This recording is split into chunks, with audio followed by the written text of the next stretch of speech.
Meeting's called to order. Please rise for the pledge and remain standing for the prayer. I pledge allegiance to the flag of the United States of America and to the republic for which it stands, one nation, under God, indivisible, with liberty and justice for all. The prayer will be led by Brother Jay Keaton from Big Woods Church tonight. Brother Jay.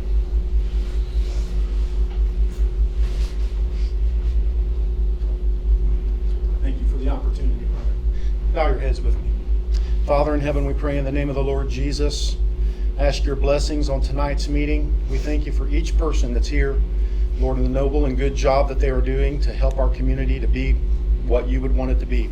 Give us wisdom, guidance, and leadership to every person involved. We ask your face to shine upon everyone that's here. In Christ Jesus' name, amen. Amen. Seated and listen. Roll call. Looks like we have a quorum. We got a quorum. You got a quorum? All right. Let's move straight into it. That's what everybody's here for tonight. The Treasurer's Report. Mr. Tommy Phillips. Hold on. Before you start, I'd like to recognize we have a past judge here in the audience, Stanley Franklin. Where you at, Stanley? Stand up.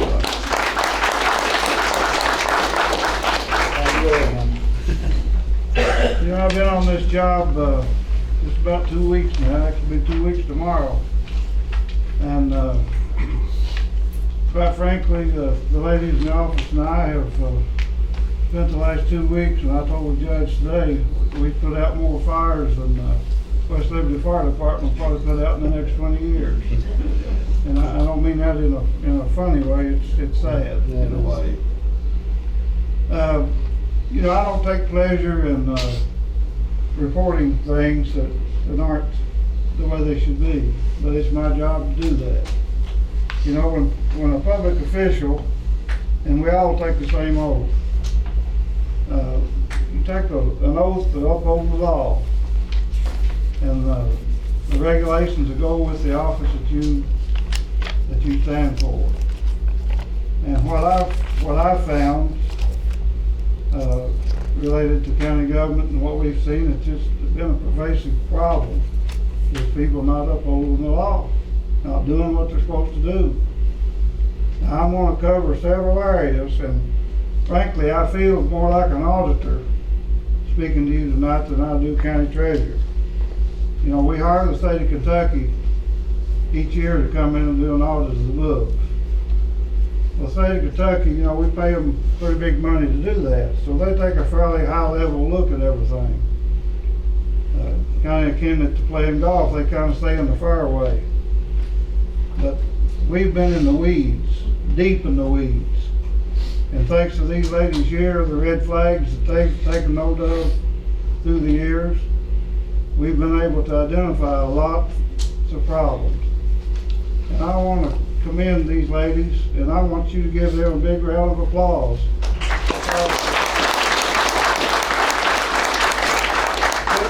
Couldn't ask for a better crew to work with. I mean, they're just good people, and they know what to do, and they know what to look for, and they want to do it right. So I'm going to cover several areas here, as I said, more like an officer than county treasurer, and we're just going to talk about things that we've found. Some of them a lot worse than others, but just a lot of things that aren't the way they should be. We're going to start with payroll.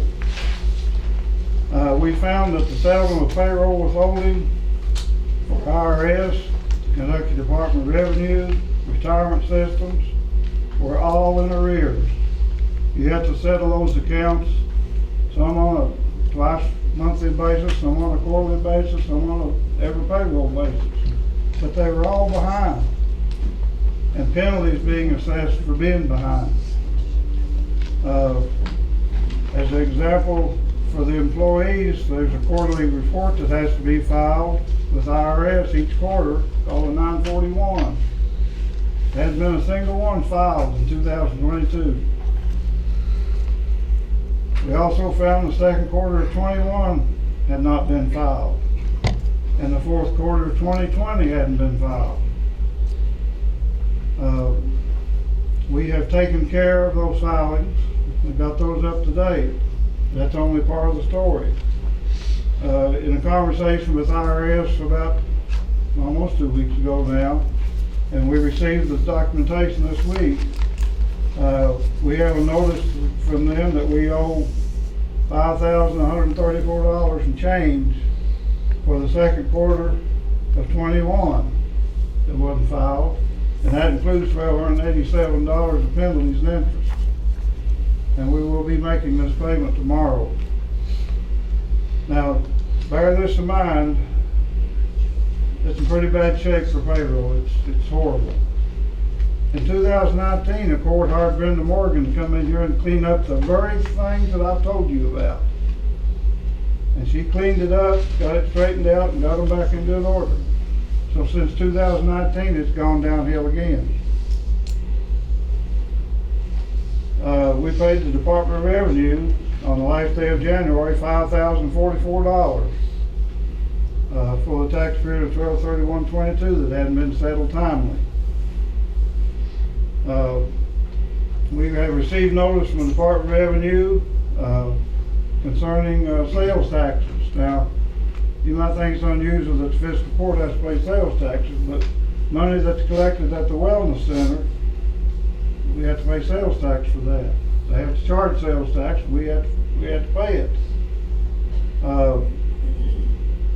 We've gotten a notice for $1,075, which includes a $1,000 penalty. And we have calculated, and it's in the packet tonight, that we owe $905.46. And we will be making that payment probably tomorrow, next day. But we're going to try to see if we can't get the $1,000 waived. We'll try. The only thing we can do is try. And last but certainly not least, we've discovered that we owe more than $70,000 in retirement benefits, including penalties, which have amounted to over about $22,000 in 4 years. And this is to the Kentucky retirement for payments that haven't been made on a timely basis. You have to settle those payments, is it monthly? By the 10th of each month, and they haven't been paid. And this money gets withheld from the employee's wages. And then the county has to match those withholdings. It goes into the payroll account, and it should be settled on a routine basis. It has not been done. Moving on. KRS 68310, which the mattress will know is the 65-35 rule. Well, there's a sheet, I think we got a copy of it in the packet, but basically what we're looking at is in a meeting in December of 22, the former treasurer presented a budget amendment for $618,964 to the court so that the road fund would not show being over the 65-35 limit. Just to tell you what this is, in the 4th year of a term, the fiscal court cannot spend or obligate more than 65% of their budget for the first 6 months of the year. Okay, that's what that's all about. And in this case, they were trying to prop up the road fund to show that it was not over the limit, but it really was. As a matter of fact, it's 112%.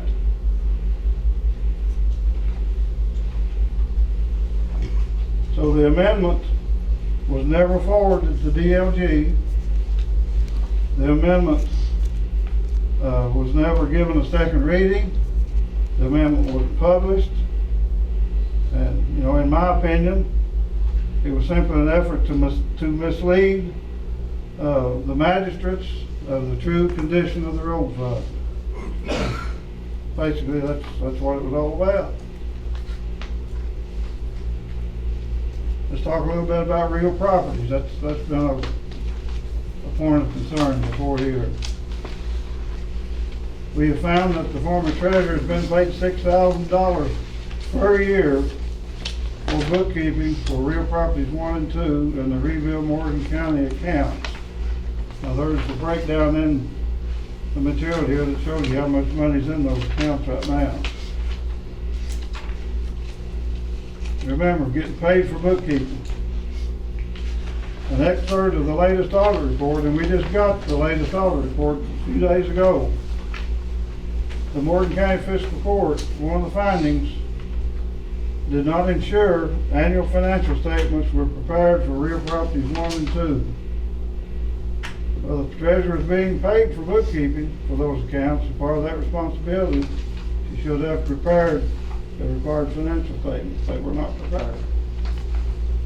Also noted in the audit was that a 1099 was not issued for compensation paid to the treasurer for the monthly bookkeeping expenses from Rebuild Morgan County. That was $6,000.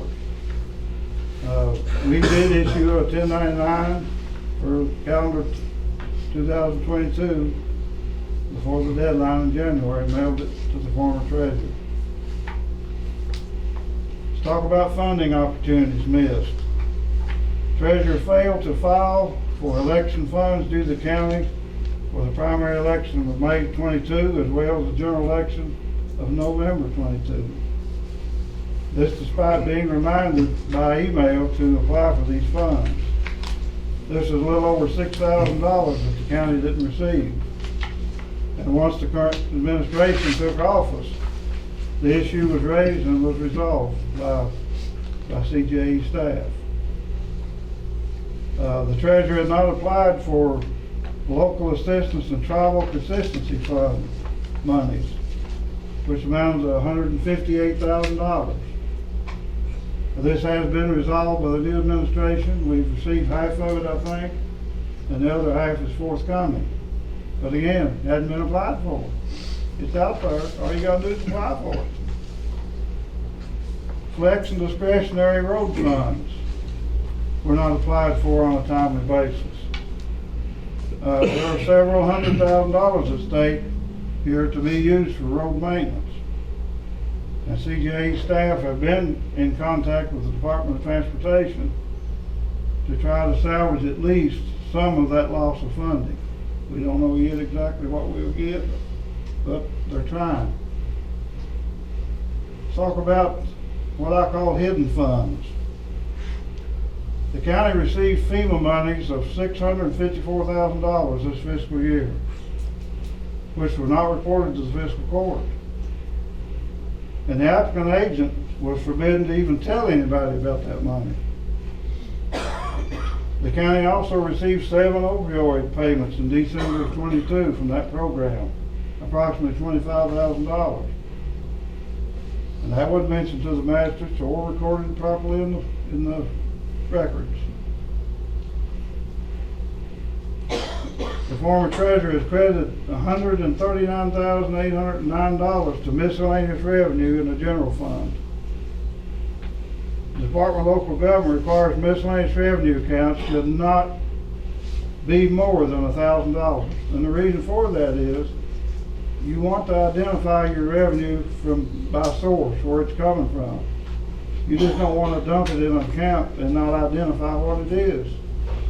That's not giving the magistrates proper information, and it's not useful when you're doing budgets. The other thing that we found is there was $87,564 of various receipts into the interest from banks account. For us to earn that kind of interest, we'd have to have $5 million in cash. We don't. We know that there's things in there that don't belong. We've researched it, and we'll be taking steps to correct it. Proper budget management requires that the source of receipts should be fully disclosed in line items that explain the source of revenue. This information is vital to monitoring the budget, as well as reporting correct information to the magistrates and to the Office of Local Government, Department of Local Government. And it's also extremely important that you have this type of granular information when you're working on a new budget. You want to see where all this money's coming from, so that you can make assumptions about whether or not you're going to get it again. If it's hidden somewhere, it's tough to do. Let's talk about some projects that haven't been approved. Former treasurer engaged an IT firm to replace the file server and other IT-related services without formal approval by the fiscal court. No purchase order is created or entered into the accounting system, and the county has received invoices for this service of over $20,000, which remain unpaid. The former treasurer made a $20,000 transfer through the online banking system on August the 12th, 2022, from the general fund to the payroll account. There is no documentation regarding this transaction to be found supporting the reason or approval by the fiscal court. So we don't know why it was done. The parking lot project at the Wellness Center was not approved by the fiscal court. Outstanding invoices in the amount of $107,792 remain unpaid. We discovered a check drawn on the Morgan County Real Properties 1 account at Commercial Bank dated 7/21/22 in the amount of $3,011.58 payable to the Morgan County Little League. And the check was not co-signed by the county judge executive. And I don't think we found any evidence of approval for that either, as far as I know. I don't know why we'd be paying the Little League out of real properties to start with. ARPA, and that's the American Rescue, what's it called? American Rescue Program. Yeah. This is money that came to all governments, I suppose, after the COVID business. And this money, there have been 2 programs from this money approved and funded from those funds since the program began. In June of 22, a revenue loss program, which is a program that enables the government to get money from this to replace revenue lost in their budget, was approved and funded in the amount of $911,542. In December of 21, a premium pay program, which enables the government to give people that were essential workers of some money for having worked through the COVID. That program was approved and funded in the amount of $394,357. Again, there's only been 2 programs approved, only 2. On October 27th of 22, the former treasurer made a telephone transfer from the ARPA account to the general fund in the amount of $377,494.60. No program, no approval, no nothing. Just transferred the money.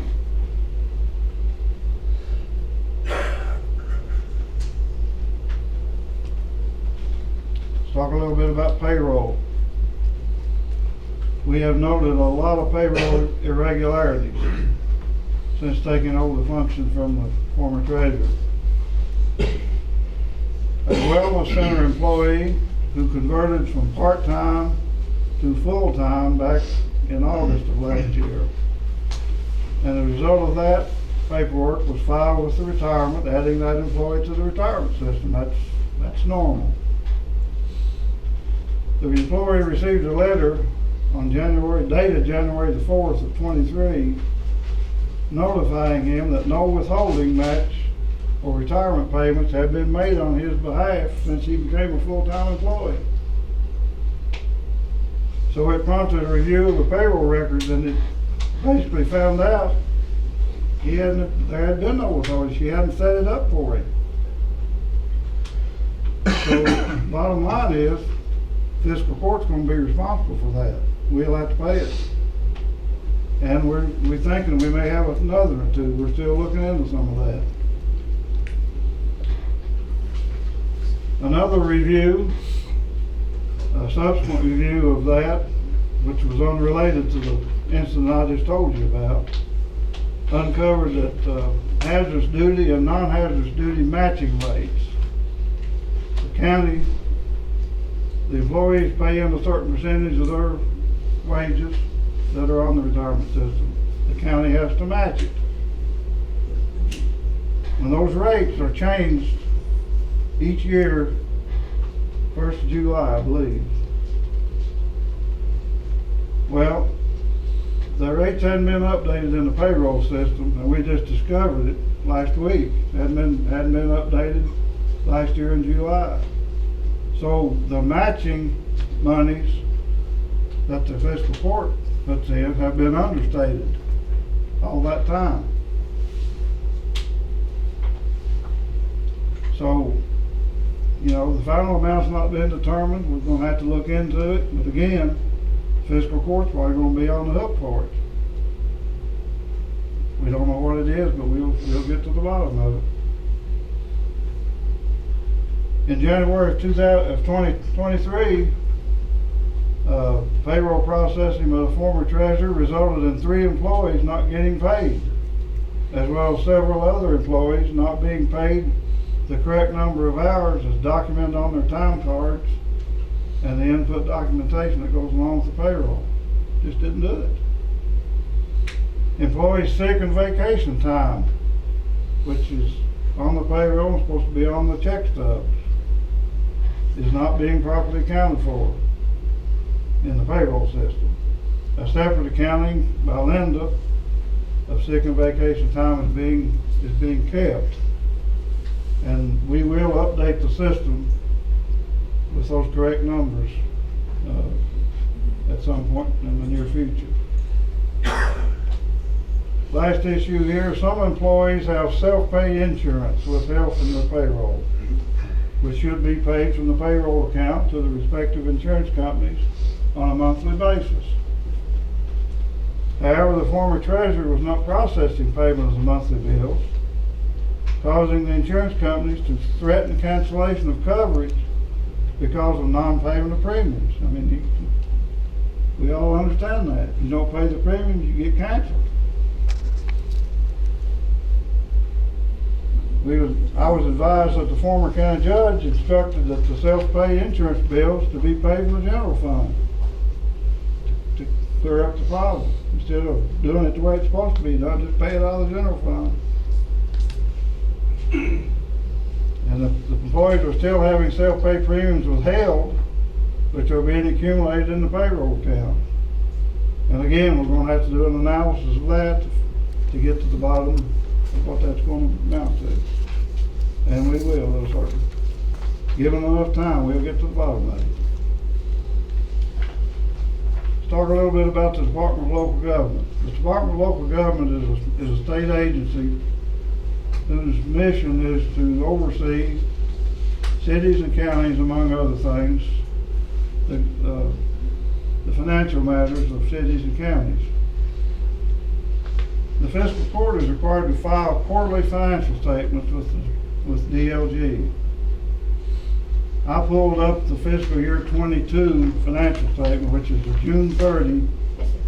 Fiscal year runs from July 1 to June 30. So I pulled up that fiscal year 22, which has been 4 quarters, off their website some couple of weeks ago. And it disclosed that there were no encumbered amounts on that financial statement filed with DLG. Now, encumbered amounts are bills that are unpaid, essentially. So if you look at the audit, if you look back at 2 or 3 audits of the fiscal court, and the new one just came out, as I said, it disclosed that there was $1,647,413 of unpaid invoices that were over 30 days old. So thus the financial encumbrance filed with DLG should have included those invoices, those numbers, as encumbrances. So you can conclude what you want to from this, but it boils down as an effort to hide the true state of the financial condition of fiscal court from the Department of Local Government. And DLG has been recently informed of this, a couple times actually. I also pointed out to DLG that if if you just look at the audit report, you'd see a red flag immediately. He said, well, we look at them occasionally. I said, well, you probably ought to be looking at them a little more often. And we also had a sidebar with some of the fellows from local government at a budget meeting the other day. And we will be filing the financial statement that's due first of the week. And it's not going to be very pretty, but it is going to be truthful. Double payments of invoices.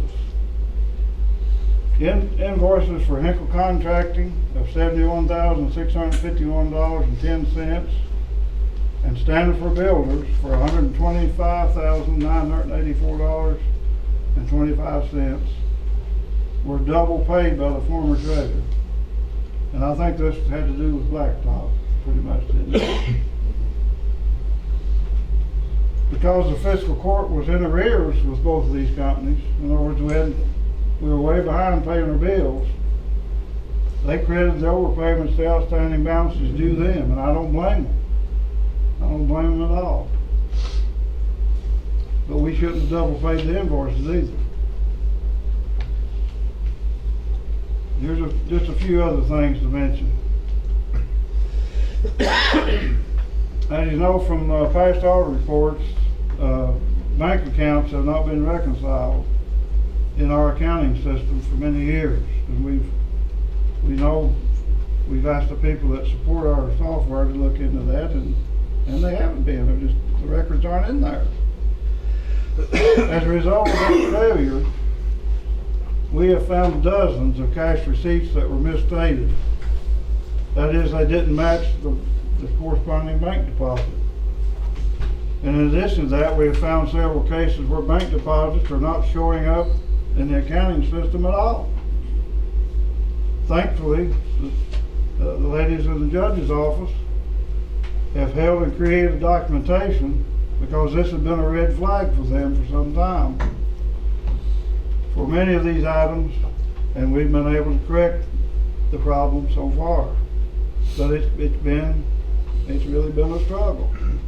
And then this is exactly why you do bank recons, and you do them on a monthly basis. And everybody's going to make a mistake every now and then, but you know, if you don't do them for years, you're going to find a lot of mistakes. Now, I've worked a couple of weekends at home on this programmatically to analyze the data at the bank versus what's in the books. And we found a bunch of things, and we have fixed a bunch of things this week and eliminated a lot of that.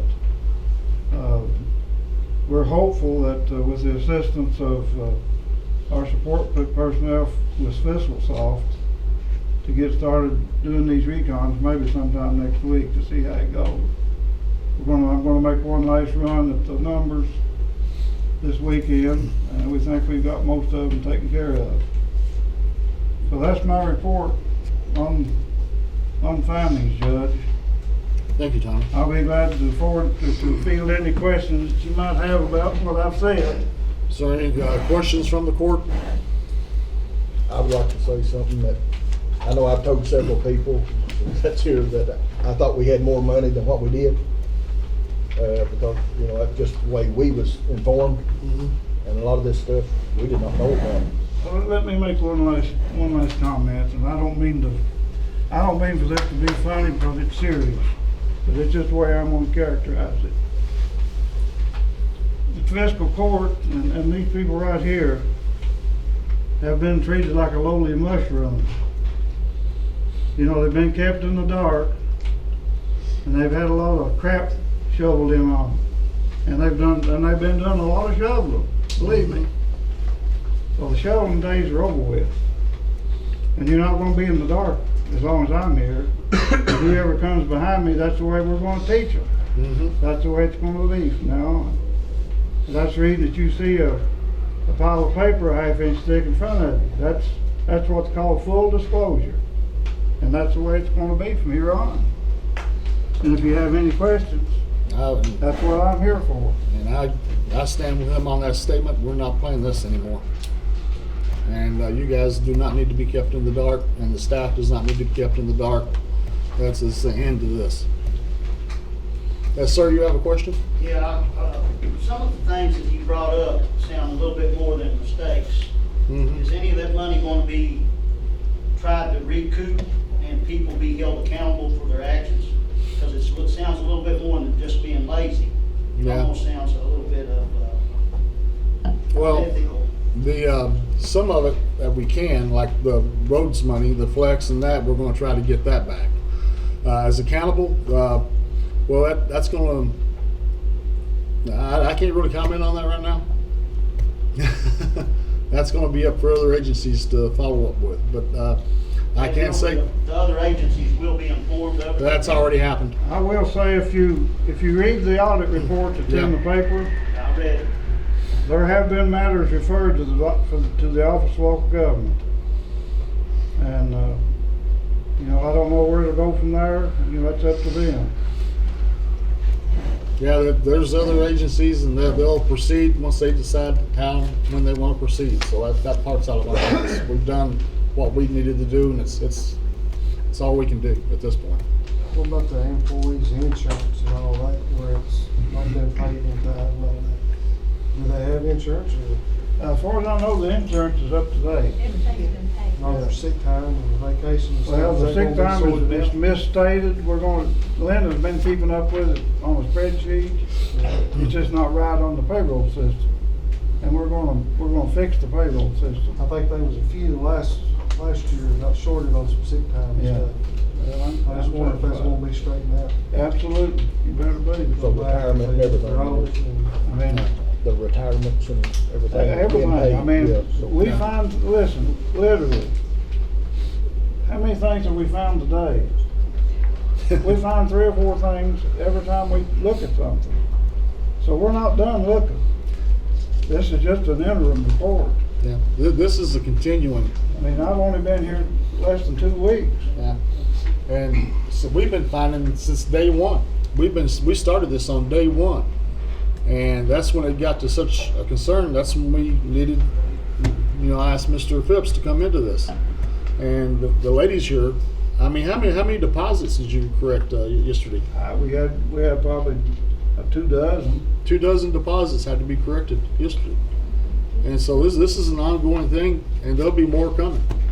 So this is just an intern report, and that's kind of this is where we're at right now. And anybody that couldn't hear in the back, Leroy was asking about insurance. And that is, it's good right now, but there's things we got to fix. With sick and leave, vacation days, all that'll be accounted for, and we'll get that fixed and get everybody caught up to date.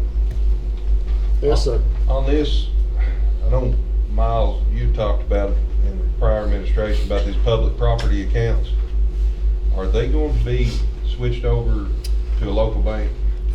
Actually, what we plan to do with that, we're going to close those accounts out, and that money will come back to the fiscal court. We got about $307,000 in these accounts right now. 300 and something. Yeah, that's $300 and some thousand. 322,000. 322,000. So the plan is for that, but the problem is the money coming out of commercial banks is not a problem. We got all the signature cards changed on that. The real properties, there's 3 other accounts. That's in U.S. Bank. The bodies of the real properties 1, 2, and rebuild were dissolved before I came into office, but the money was not transferred into our accounts. So Tommy's going to go up next week, and he's going to talk. Going tomorrow. Oh, he's going tomorrow. He's going to go to U.S. Bank and see what we got to do, and see if they'll even talk to him. I mean, we may have to give him miles and go get a court order, but we need to get that money out, and that's our intention, is to close those accounts out and pull that money back into our general fund. Good deal. Okay, anything else? If not, I'm going to proceed to talk about a financial business. If you look at the package, it's got the clip on it, first page. This is a financial statement for the first 6 months of the fiscal year.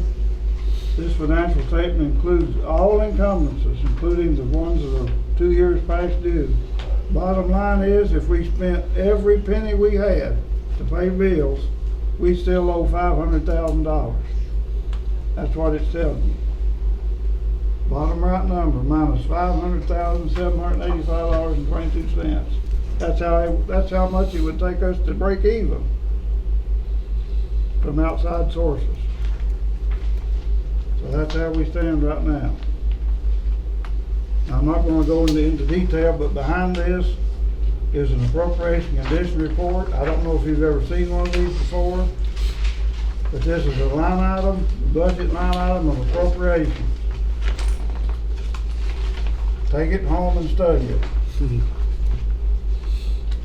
What this is when you create a budget, you establish an amount that you think you're gonna spend for this particular line item, whatever it is, and there's dozens or hundreds of them to the budget. The accounting system keeps up as you spend money, it offsets it against what you said was an original budget. And the idea is, the last column is the unencumbered free balance.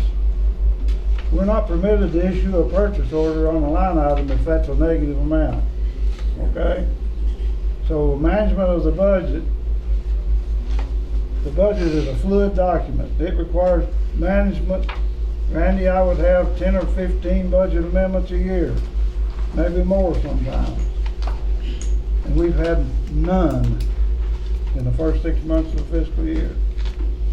So that's what that is. The next thing is the revenue condition report. That shows you where the money comes from. And again, you establish how much you think you're going to receive in your budget. And then as those funds come in, they're posted to the various line items. And again, as my comments noted earlier, she's been putting stuff in line items where they don't belong. And we have found that, and we're going to fix it. We haven't had time to fix it yet, but we will correct it. And you find, just every time you look, you find something else. So we'll keep plugging along with that. The last page is the account encumbrances. That's as of 12/31. Shows you the bills that were owed. And this is the same report that's going to be sent to the Office of Local Government on Monday.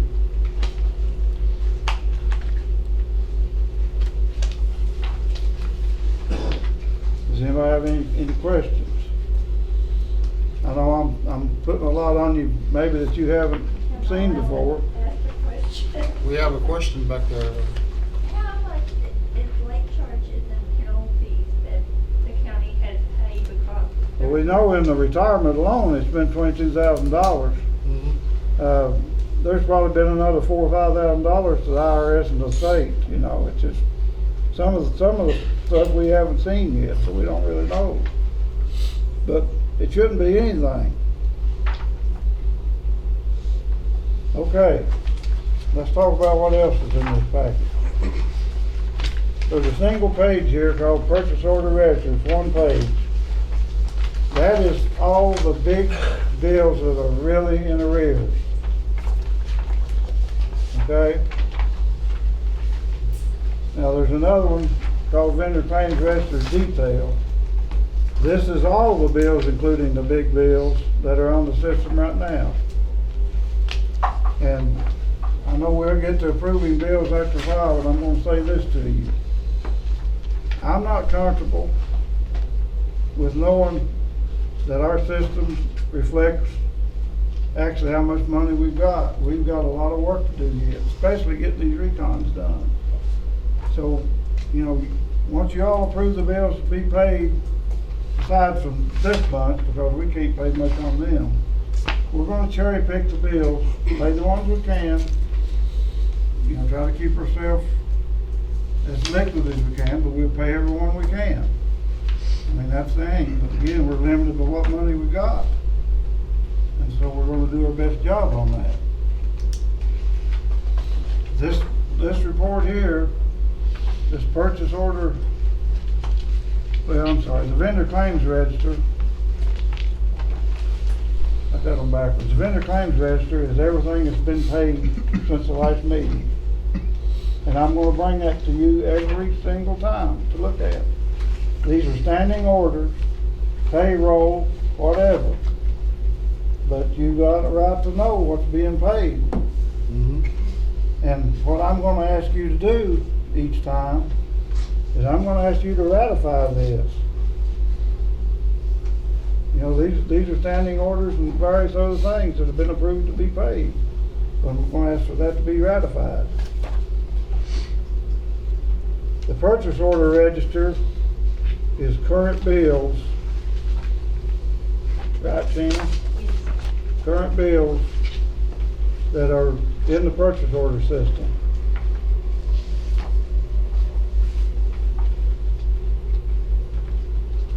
And again, I know this is a lot to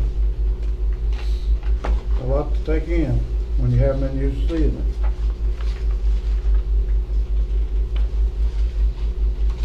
But Which part of this, Tommy, will we get back for FEMA? I know we've got some listed here. Is this a guaranteed 90% or 100% or? well, it's not guaranteed, and Vicki can speak to that, but the FEMA money, you know, you have to pay to get it back, right, Vicki? So,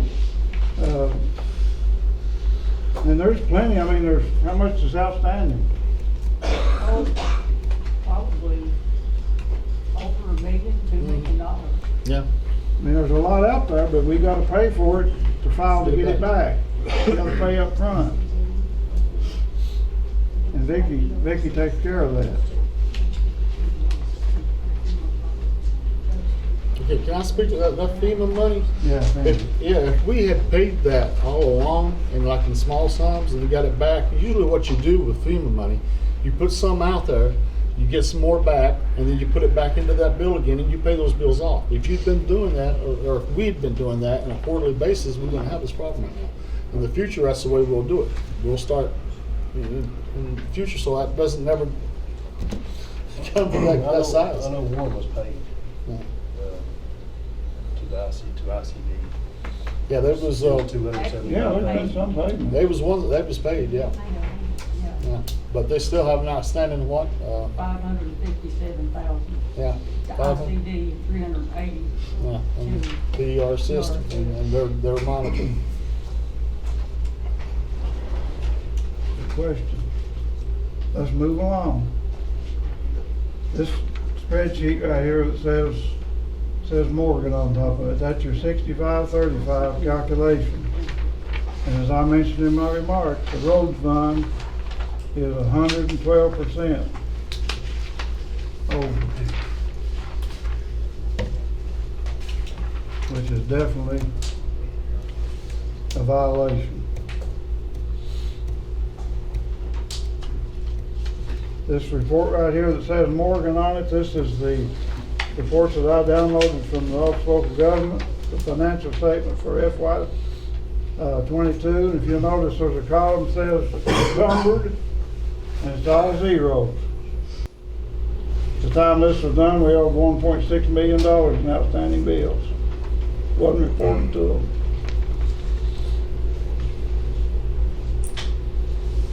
It will be reported to them next week.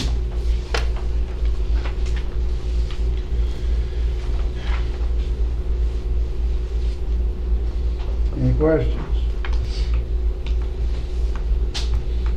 Any questions from the? Okay. We've got a couple of,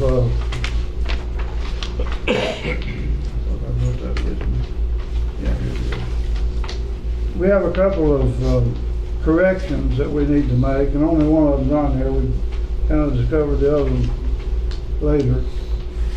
And what this is these are funding checks that are drawn, you know, on essentially the general fund, road fund, jail fund, all that money's in one account. The bank, but we keep it separate on the books to fund payroll. Well, they should have been credited to the payroll account, but they were credited to the same account that they came out of. So we're going to ask for permission One of them $67,465.55. And the other one is for $410.82. We need permission to move those monies back into the payroll account. All right, we'll do that now. Yeah. All right, we have, somebody wanna? I'll make a motion. Who made first? Tommy beat it. Eric second. Yeah, I'll say. All right, we have a motion on the floor, it's been properly second to move those payroll monies back into the, general fund? Payroll account. Oh, and into the. From the general- From the general fund into the payroll account. Is there any questions? All in favor? Opposed? Motion carries. Talk a little bit about standing orders. Standing orders are approved by the court and by DLG.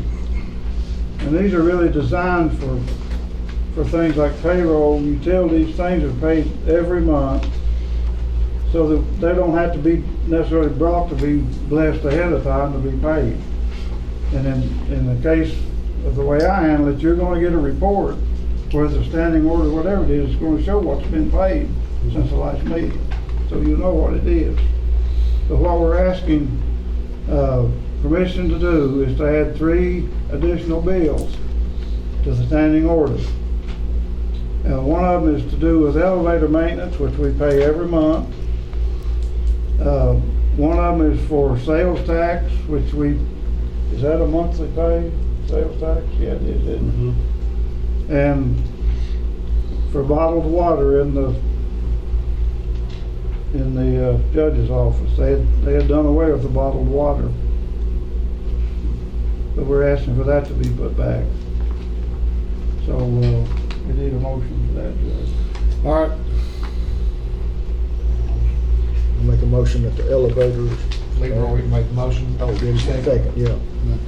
all right, we have a motion on the floor, it's been properly second, to place on the standing, orders, to pay the elevator, maintenance, sales tax, and bottled water for the judge's office. Any questions? All in favor?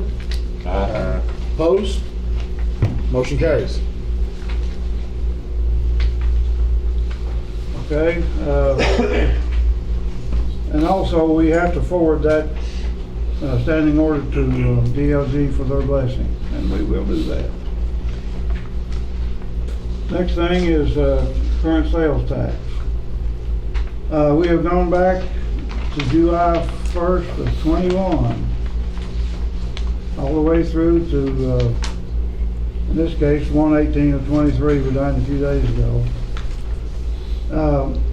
We had taxable receipts of $16,332.91, giving us sales tax due of $979.97. There has been one payment back in December of 21 for $74.51. So we, as of 1/18, we would owe $905.46. Again, this is going to be on a standing order, but I just wanted you to know about it. You don't need a motion. No, I mean, this is going to be, we will pay this every month going forward. Next item is, we received, well, actually I had a conversation, believe it or not, I got through on the 1040 line with IRS and actually got to talk to somebody and see what they were talking about a week or so ago, which really surprised me. But anyway, it was an effort to determine, and I've already reported on the status of the 941s and all that sort of thing. And the guy was very, very helpful. And he followed with a letter that's telling us that we owe $5,134.52 of withholdings and fees that we'll have to pay. And as I said in my remarks, we'll pay that tomorrow. But that's just another failure of not processing things the way they're supposed to be done. Next item is the clerk's document fees checking accounts. Who wants Who wants to explain that? I was told last year during my fee account audit that I need to start putting that document storage fee to the fiscal court, and that they needed to open an account. She didn't say anything about putting it in the budget. So I went to the county treasurer, and I don't know, it was maybe a couple months, she opened an account and I started writing checks to her monthly. That's money that I collect in the clerk's office that comes off of real estate documents, and it's supposed to be in an account or in a line, I guess a line item, but the auditor said account. Well, And I'm the only one that can draw on it, and it's strictly to be spent on items for the deed room, projects or paper or whatever the case is, well, I guess we're gonna close the account and put it in the and put budget. it in the budget, and put it in a line item in the budget. That's the easiest way to do it. That's one less bank account to keep up with. Okay. And then when we're doing the new budget, if there's an outstanding still money in that appropriation, There will then it'll be. roll forward to in the new budget.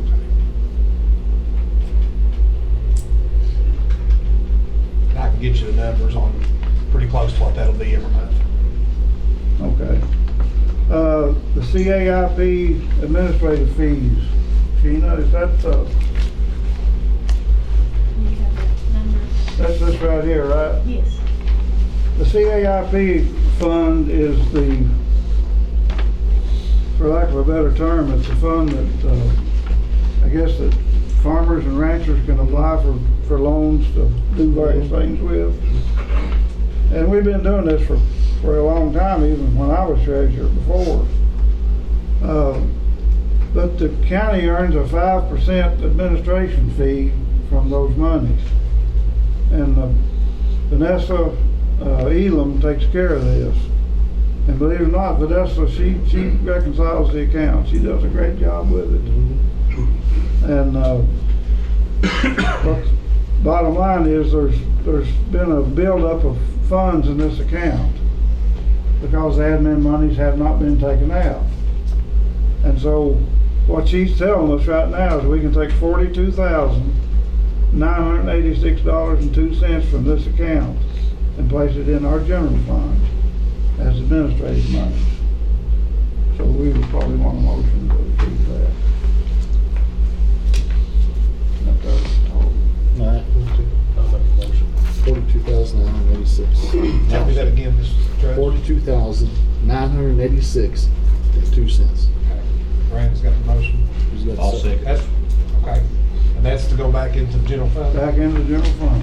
All right, we have a motion on the floor. It's been properly seconded to take the CAIP money and move it back into the general fund of the amount of $42,986.02.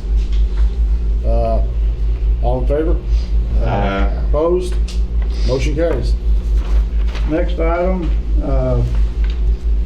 we talked about the local assistance and tribal consistency fund a while ago.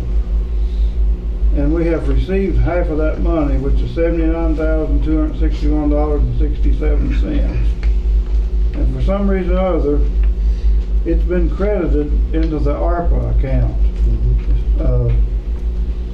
I mean, you know, whoever set this up originally, I don't know why they gave them that account number, but nevertheless, that's where it's at. We're asking for, and this money can be used in the general fund, Vicki, for just about anything. All right, it's pretty much unrestricted. So, we're asking for permission to transfer that amount from the ARPA account back to the general fund. $79,261.67. I have a question. Tommy, that money was part of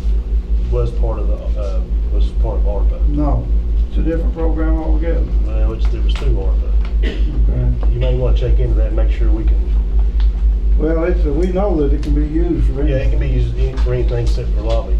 Right. But that's what we're gonna do. Okay, well, just make sure it's not, You want to check subject with to- RJ about that, or? you may want to check with RJ or Well, I can somebody, do just make that. sure. Because I'm about positive this has some ARPA stipulations with it. That's probably why it was sent to the, We'll certainly look into that. okay. So we'll table Matter of that. fact, I talked to RJ today, we'll just table that then and we'll look into Table that. that. Okay, while we're on the subject of ARPA, we have $900-some-thousand, I don't have the exact number in front of me, in that account right now. There should be $377,000 more in it, but it was transferred out to the general fund, as I told you all ago. But what I'm going to propose to you to consider, we have done a revenue loss program once before, in discussion with RJ at the budget meeting, and I also talked to him today again. He believes that we can get most or maybe all of that money earmarked for a revenue loss program, and it can come into the general fund. So we're going to ask you for permission and direction to pursue a revenue loss program through the ARPA, and to make that application through the proper channels to, to get that process started. Having not done this before, I don't know how long it takes, but at least we can get started with it. And frankly, as you can see, we need the money. We really need the money. Yeah, I'll make a motion. Eric, Second. Brandon. All right, we have a motion on the floor to take the ARPA funds of $900-some-thousand. Well, it'll be whatever the program will support. I don't know what it'll be. Yeah, whatever it supports, because they have to pay the fees out of it. So whatever the They'll calculate what it they'll is. calculate the fees. They got that formula. So motion on the floor to process the ARPA funds into revenue loss and move that into the general fund. Any questions? All in favor? Opposed? Motion carries. Also, just to mention, that in the unpaid bills, there's fees for the last deals that were done and haven't been paid, correct? And so we're going to pay those fees as soon as we 18 can. or 20,000. 18 or 20,000. I've taken up a lot of time here tonight. Again, I didn't know that I was going to have to become an auditor for a while, but we're going to still keep digging. You haven't heard the last from me.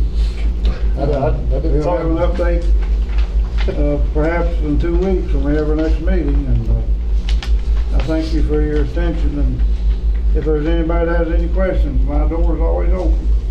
Tommy, we appreciate you. Thank you, Tommy. Thank you. Yeah, when I asked him to come back as treasurer, I didn't tell him anything about being an auditor. Kept that part out. All right, moving along. Randy's begged off. We'll take care of that. We'll have to have another, just so you guys know, we'll have to have a special. I've got to March 15th to do it, and Yeah. I'll probably have it done tomorrow or Monday, but I just couldn't get it. We'll get that done before. I'll just try and get it early. Yeah, just stand by for that. Sheriff's needs his 22 incentive pay brought before the court and approved, and I guess that's just a simple. Yeah, I make a motion that we pay his incentive pay. Second. All right, we have a motion on the floor. It's been properly seconded to pay the sheriff's incentive pay. Any discussion? All in favor? Opposed? Motion carries. Consumer Price Index, CPI, discussion. According to KRS 64.527, the Department for Local Government calculates by the second Friday in February of each year the maximum available annual compensation for county magistrates, commissioners, justices of the peace, and county coroners. The calculation, we have to get that done by the 10th, right? So if for the magistrates and these to get that cost of living index, we have to go do that tonight and get it approved. And that's what this is about. It's a 6.1%. Is there any discussion about this before we? 6.5%, Judge. I'm sorry. Thank you. 6.5. Got too many numbers running around my head. I understand. You've been giving me all kinds of numbers. But all right, 6.5%. Any discussion? I mean, There's years that I've seen this be Yeah. 0.2. yeah. It's just, There's a lot of inflation. Inflation. Inflation. It's because of inflation, and what these guys really get paid for. I mean, the counties surround us are making a whole lot more. And I mean, the minimum I'm seeing in the counties to the north, like up in Fleming, is like $1,200, I believe, or something along those lines. And our folks, our magistrates are only getting $600. And, you know, they get the incentive pay and all that, but so does all these other ones making more money. McGoffin's like 25,000 a year. Yeah. And they're about our population. Yeah, 25,000 a year. So they're giving us a pretty good deal here. So I think 6.5 is reasonable. Does this include anybody besides the magistrates? You named over some other people. It includes the coroners and the what is it? Here it is. And the justice of the constables. The coroner and the constable. Constables are unpaid, and the magistrates are the same things as justice of the peace. Yeah. Okay, thank you. The other elected officials automatically get it. Yeah. Everybody else is elected gets it automatically. They don't cost anything. Yeah, That's automatic. by statute. Yeah. Yeah. So we need a motion for that? We need a motion. I'll make a I'd make it motion. myself if I could, but I make a motion that we. we have a point of question. Could we put this in our administrative code that it would go automatically every year, or is this something that would have to be voted on? I think it's got to go through the KRS, and it changes every year. So I didn't know if it came up, if it would go in. Well, they do the calculation every year. yeah, they do the calculation. They got there's a formula here. When they do that calculation, well, you can do Whatever the calculation That's what I'm was. saying. They do that calculation every year. That's what I'm saying, whatever their calculation is, I didn't know if that. Could we do it like that? You know, changes your administrative code is a pretty onerous process. Yeah. It's got to be done. Yeah, and actually, we will be getting into that administrative code here in the very near future because it's been about 10 years. We can look at it then. Okay. Yeah, that's something we can look at. Got a Okay. motion. All right, we have a motion on the floor. It's been properly seconded. All in favor? No, who seconded it? I just make a motion. I didn't have a second. Oh, I thought I heard a second. All right, it's been properly seconded. All in favor? Opposed? Abstain. Motion carries. Leroy abstained. Okay. All right. Moving along. ASAP drug court funds request. Oh, yeah. This, who wants to, Sheila? I can tell. Yeah, you want to talk about that? The Kentucky ASAP has funds available and set aside for our drug court programs. Last year in May of 2022, the court actually went into a memorandum of agreement to be like, I guess, the holder of these funds. They sent us $8,000, and this is actually the first request that they are making. These funds are requested for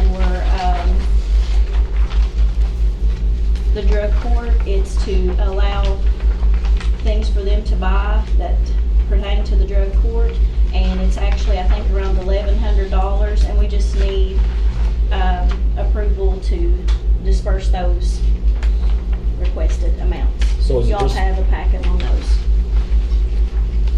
Does she want all of it, or is just 11? Just the 11, just what is presented before Right. you. Is the fiscal court like a pass-through agent? They are Yeah, pass-through pass-through. agency. It's actually a grant that is given, and they actually gave us a check for $8,000, and then they will make a request on these, and it's a Allows the really good judge, program for the drug court. yeah, that allows the judge to do certain things. with Yes. those, yeah.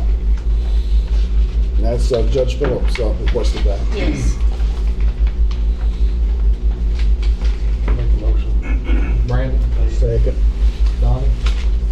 All right, we have a motion on the floor, properly seconded, to go ahead and approve the Judge Phillips request for the funds requested for the drug court, and total of $1,100.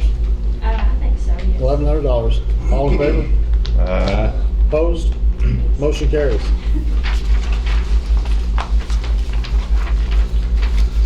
All right, before we get to the next subject, I would like to take a moment.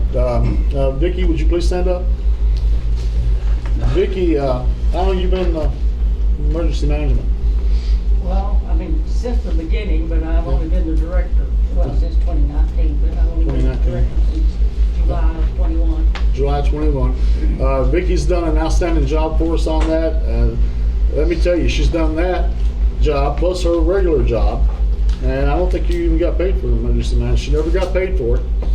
And we're going to go ahead and I'd like to give her a big round of applause for everything she's done.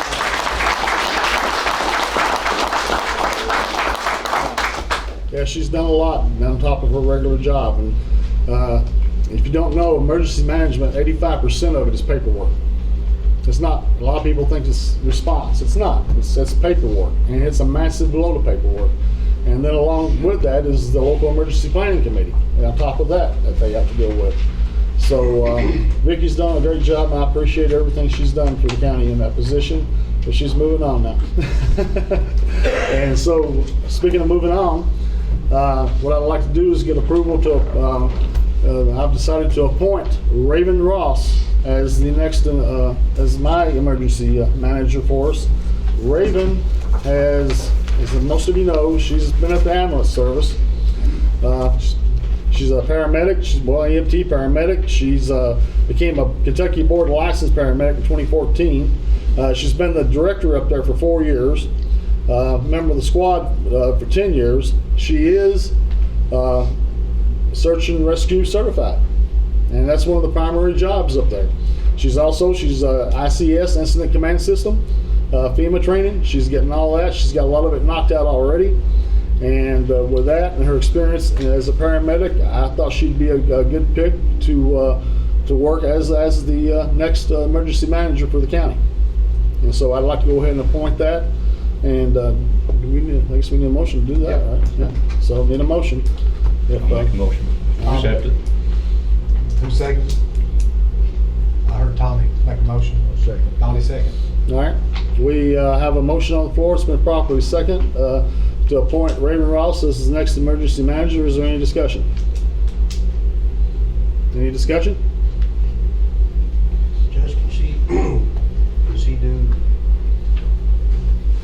be the emergency manager and the director? Thank you for that question. Thank you. Yes, she can. I've checked with the state and the regional emergency manager. It's confirmed that she can do that. Now we got to send a package off on her, and if any time the state says no, but right now we went up the chain to state emergency management, and they agreed that she can do it, and that's not a problem. And we also got a backup system in place for up there, as well as here. There'll be 2 deputy EMs. There'll be volunteers, no paid. That'll be working with her, as well as we have our SAR coordinator. And both the SAR coordinator and Ms. Ross will be taking over LAPC. Right now, I'm the chair of that. I need to step down from that next week, and we need a new chair. I should be the emergency manager. So to verify if something God forbid happens, that she has to do her duties as a. Yeah, and there's going to be somebody that can take her place up there. Yes, there'll be somebody up with place there. There'll be 2 other deputy EMs, and like I said, most of it's paperwork. It's not response. And a little bit more education for you. Regional response. We got 2 teams in the region now. So if something does happen, you're going to have an qualified incident commander come in here with an incident team as well. What the emergency manager will be doing is basically paperwork. And in this case, if she needs to go out, plus I'm a qualified incident commander, so I can't jump into that seat as judge, but we got the experience here to do all this, and we got the backup to keep it in place too. I made sure of that before we even went down this road. Is this full-time or part-time? It's full. Well, it's basically. I was going to talk about the pay too with the next guy. We'll get into that and how that works. It's basically an allocation, but if I can appoint her now, then I'll discuss the money and all that next and how that works. Okay. All right. So we got a motion on the floor. It's been properly seconded for Raven Ross to be the next emergency manager for Morgan County. Is there any more discussion? All in favor? Opposed? Motion carries. Now we need to look at her pay. The allocation for her is basically it's $28,000, which the state will do 50% of. They'll reimburse us for $14,000. So, yeah, is it full time? Yeah. Is it part time? They say it's part time, but it's just an allocation the way the state explained it to me, and that's what it is. Is there anything where she already receives county benefits, retirement, health, all of that? I mean, I know that. Yeah, that'll be, She'll have to be in the system. she'll have to be in the system, yeah. And we'll have to work through all that, just like they're trying to figure me out right now. I think there's a question today about my military retirement.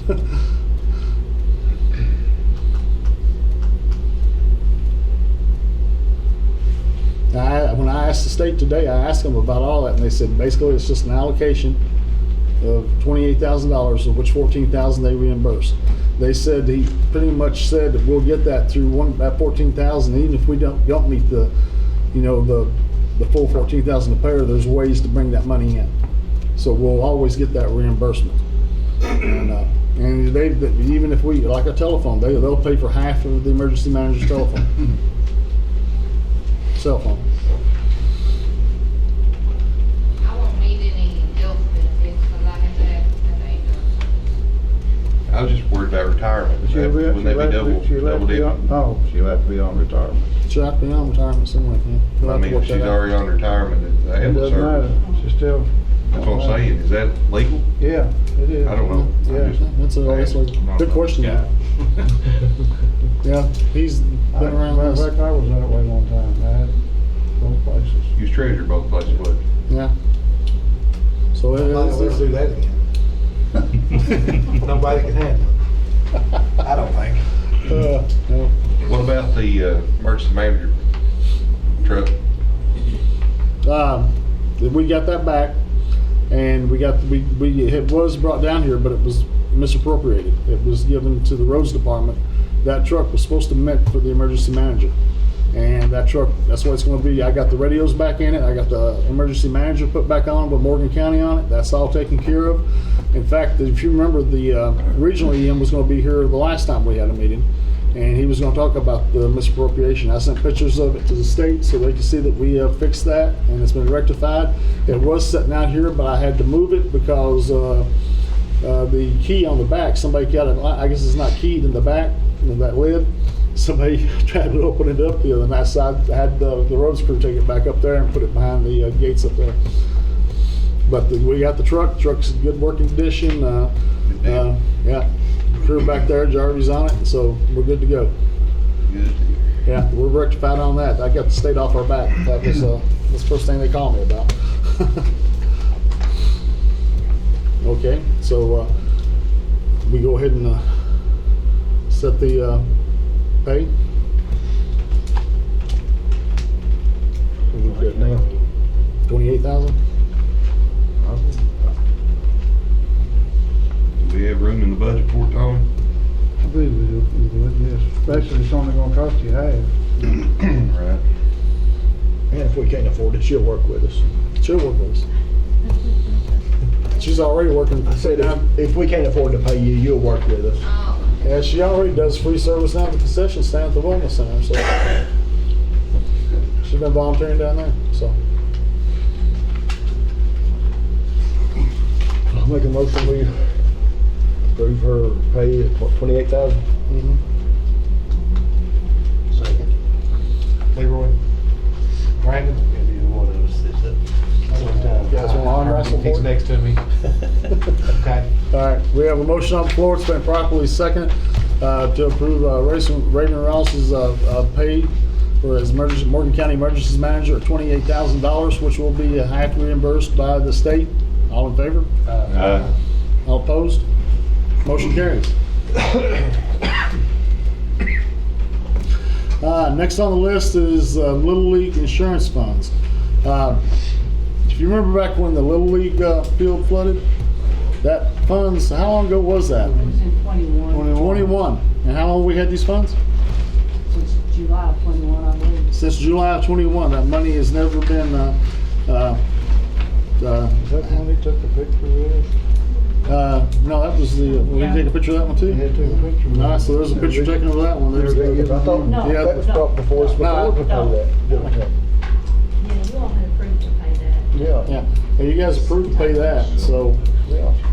so, Well, since we're doing it in the new court, we thought we ought to see Yeah, we're getting a new court, so I think we ought to just do it again. Okay. The old court did it, but it was never paid out to them. It's their money. And it's their money. It's their money. It's their money. And I think they deserve it, and they've been asking me They about just it. wouldn't do it. I'll make a motion to pay it. Brandon? Yeah. I'll second. Tommy? All right, we have a motion on the floor to pay out the insurance that we received for the flooding on the Little League fields for the sum of $19,717.82. Is there any discussion? Questions? All in favor? Opposed? Motion carries. Next, we need to set the salary and pay rates for the following: the treasurer, road foreman, assistant foreman, and shop foreman. We'll go ahead and, do we need a separate motion for each one of those? Or can we? Put it all in one motion. All right. All right. That should have been done before he read the report. Yeah, I know. You might not get anything now. But yeah, for the what we calculated for the treasurer's pay, we went back to the last pay that he had and put in the inflation from that time and adjusted it, and we came up with $2,500 monthly, and that's without the taxes and everything else being removed. So I won't be in retirement. yeah, he won't be in the retirement system right now. He's part-time, although he's doing full-time work. And so, but that's what we came up with him. How much did you say? $2,500 monthly. Okay, thanks. Now, where's my other paperwork? Now, moving on to the roads foreman. That is Mr. Terry Penix. And currently he's making, is that on here?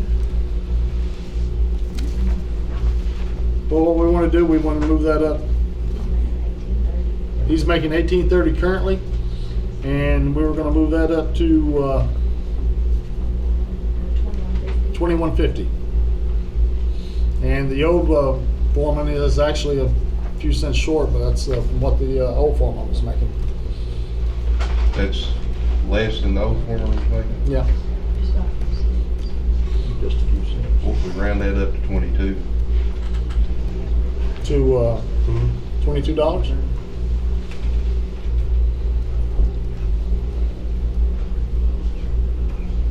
I have no problem with it.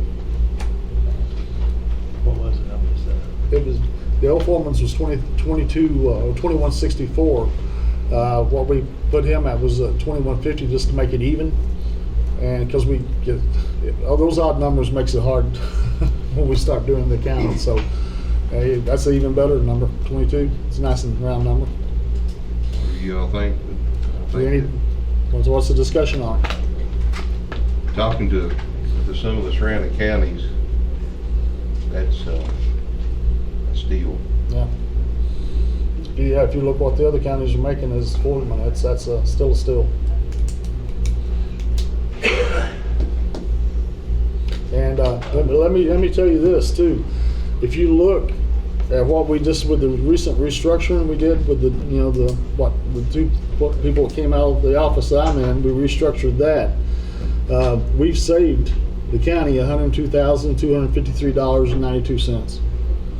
And so, if just taking Terry's raise and the other three that I'm getting ready, the other two, that would still be a savings of $75,211.58 just from the restructuring.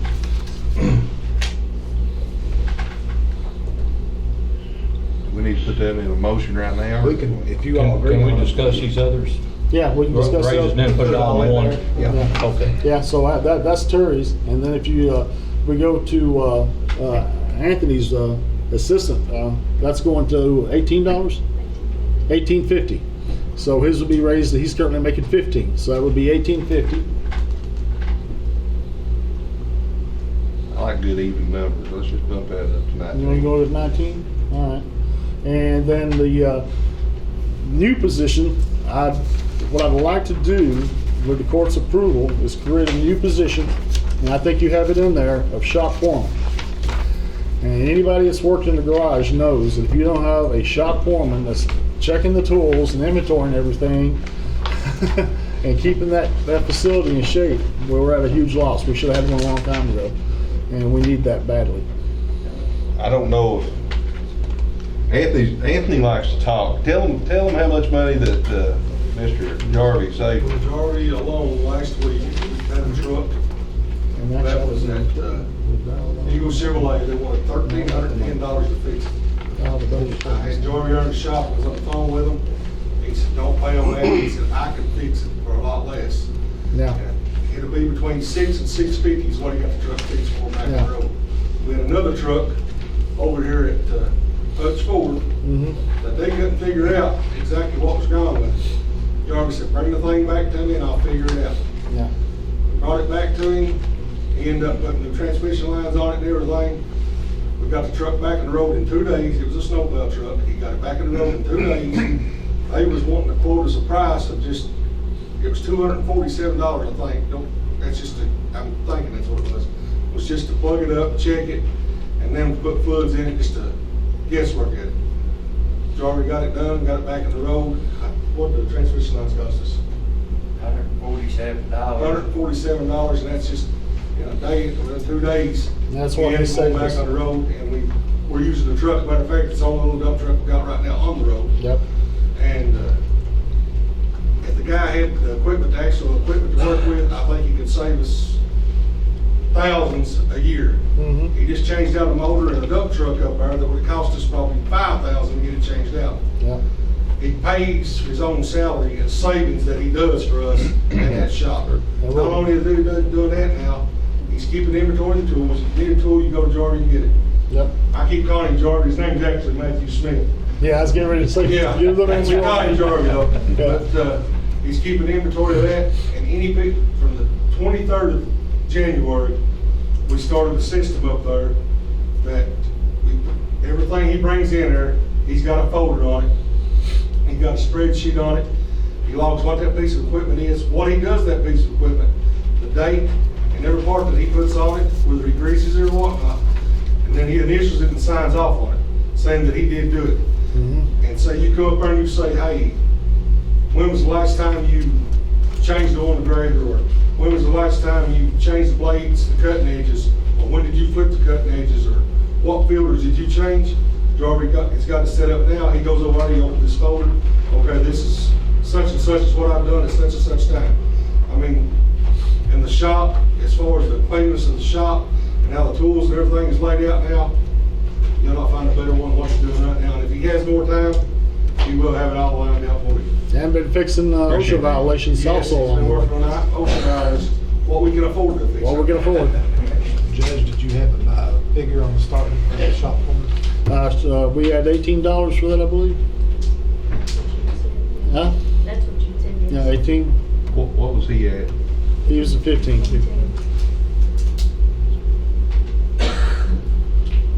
believe I got everybody. Got everybody? All right, is there any more discussion on questions? Are you planning on doing a 6-month evaluation? Good, that works. 6-month evaluation, we'll come back and we'll readdress it and see where we go from there. Is this effective immediately then, I assume? Yes, if not, effective immediately, right? Are you gonna go back from when they were appointed? Yeah, well, we was thinking about going back from when they were appointed. Of course, Jarvie or Matthew, I went up there looking for Matthew Smith for a week and couldn't find him. So, so we was looking at taking Anthony and Terry and going back to the time they were appointed. Which was what day? 23rd. 23rd. January 23rd? January 23rd. Okay. All right. I'll make a motion to accept these. Brandon? I'll second. Tommy? We have a motion on the floor to accept the pay for the treasurer, the road foreman, assistant road foreman, and shop foreman, and create the new position of shop foreman. And any more discussion or questions? All in favor? Aye. Opposed? Motion carries. All right, monthly invoices. Who's got I'm gonna take that and That's the purchase order, it's a purchase order. and show her the stuff that we've been saving money on. We'll start putting that into Yes. things as well. Oh, yeah, we And gotta as a do that. reminder, if you approve payment, we will be cherry picking these as we are going to be required to do until we get in a little bit better financial shape.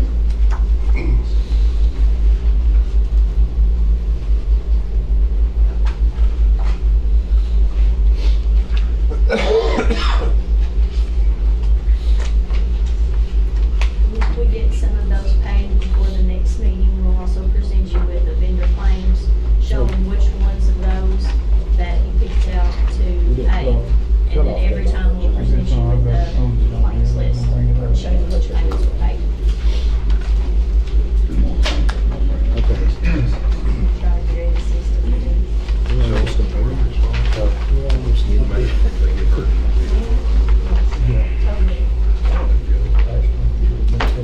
Totally.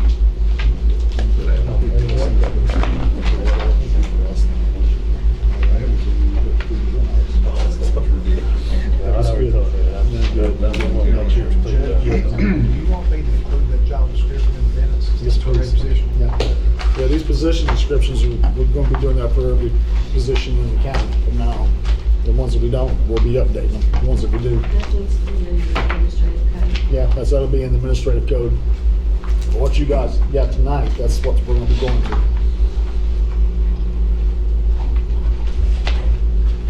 So, I make a motion to pay the bills or what we can pay. I'll second it. What we do with it. They would pick at what you pay. Well, we'll work through them based on, what we got. I mean, Yeah, that's but all this we- list, you can pay.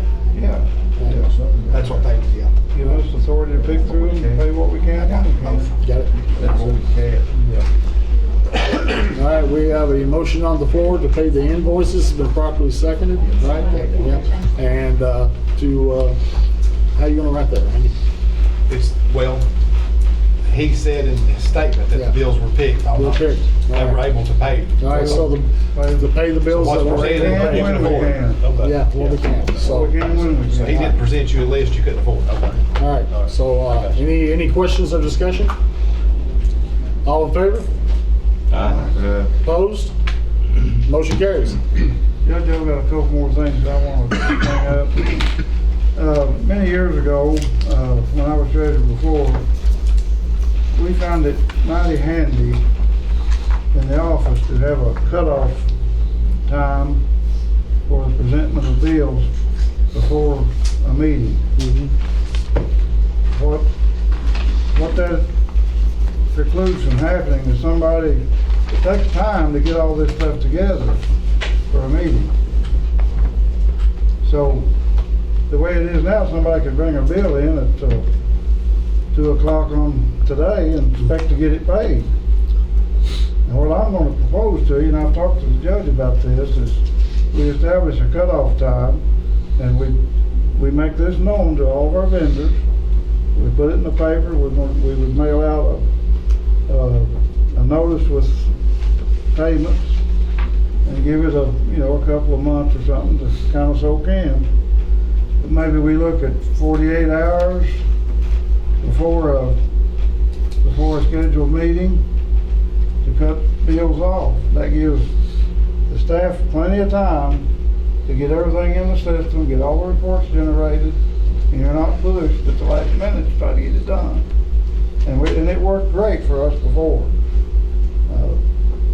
So we would just ask your permission to start that process and start notifying them, and if that's acceptable to you, we'll try to drive a stake in the ground in a month or two and try to make it work, if that's what you think is acceptable. That's, most companies do that anyway. Need a motion or? Yeah. That's not on the agenda, this is a special meeting. Yeah, this is a special meeting, yeah, can't take that. Okay. Yeah. Well, we'll I think verbally you can We still can proceed talk about it forward. the next meeting, it'll be in a couple of weeks. One other thing I want to mention, it's been brought to my attention that you all have iPads. And what I'm going to propose to you something we've been doing at the bank for 10 or 12 years. We don't print all this stuff on paper. There would be hardly any paper brought to a meeting. We would prepare the document in PDF format, and we would figure out something like Dropbox or something like that, to where you could download the reports onto your iPad, and you would have them, because the cutoff time, you'd have them a little bit before the meeting, and have time to sit down and look at them at your leisure before you got here. I don't think there'd be a whole lot of money involved in it, since we've already got the iPads. So I just, just think about that, and we're killing a bunch of trees. Yeah, we're gonna try to make sure we get this out to you. Every meeting. You could drop them to me too, and I can print them out, because I'll have to have hard copy. Right, I understand that, It's kind of hard to get them out now. but I mean, it's just, it just makes everybody's life easier. And it gets stuff to you more timely. If you could have this a day or two ahead of time, besides having it all dumped on you when you come in here, It would be better. I think it'd be better for you. Think about that. So think about that. Yeah, so before we close, I still gotta do a constitutional oath here. So, Ms. Ross, Raven, you can come forward, so I can administer the constitutional oath to you.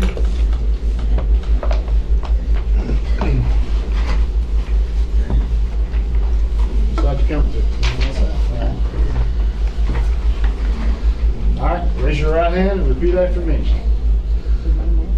I, Raven Ross, I, Raven Ross, do solemnly swear do solemnly swear that I will support the Constitution of the United States of America that I will support the Constitution of the United States of America and the Constitution of this Commonwealth, and the Constitution of this Commonwealth, and be faithful and true to the Commonwealth of Kentucky, and be faithful and true to the Commonwealth of Kentucky, as long as I continue a citizen thereof, as long as I continue a citizen thereof, and that I will faithfully execute, and that I will faithfully execute, to the best of my ability, to the best of my ability, the office of Morgan County Emergency Manager, the office of Morgan County Emergency Manager, according to law. according to law. And I do further solemnly swear And I do further solemnly swear that since the adoption of the present Constitution, that since the adoption of the present Constitution, I, being a citizen of this state, I, being a citizen of this state, have not fought a duel have not fought a duel with the deadly weapons with the deadly weapons within the state, within the state, nor out of it, nor out of it, nor have I acted as a second in carrying a challenge, nor have I acted as a second in carrying a challenge, not aided or assisted any person not aided or assisted any person disoffended, disoffended, so help me God. so help me God. Congratulations. Thank you.